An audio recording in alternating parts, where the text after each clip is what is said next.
Living costs of salaried laborers are one of the criteria for determining workers' minimum wage.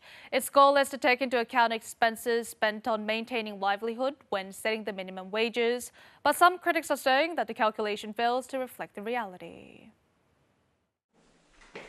Yu Cherin busily goes up and down the stairs. 도시가스입니다. This 47-year-old gas meter reader earns some 2 million won a month. It is just slightly over minimum wage. This is the only income she and her teenage daughter relies on. Nearly nothing is left after spending on basic necessities like expenses on food and education. 아이는 학교도 다니고 학원도 다녀야 되기 때문에 들어가는 돈이 있어요. 그 돈 갖고 살아야 되는데 병원에 갈 수도 있고 또 그런 비상금이 하나도 없다 보니.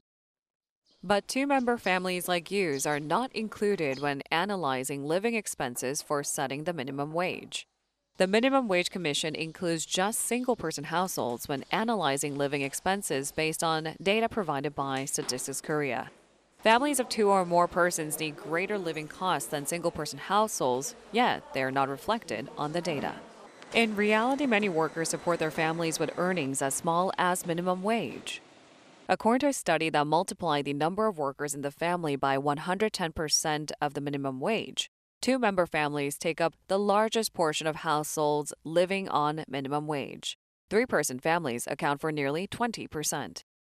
제가 지금 시급이 1,760원입니다. 주로 일단 식품비가 제일 많고요. 저축할 금액은 거의 없지요.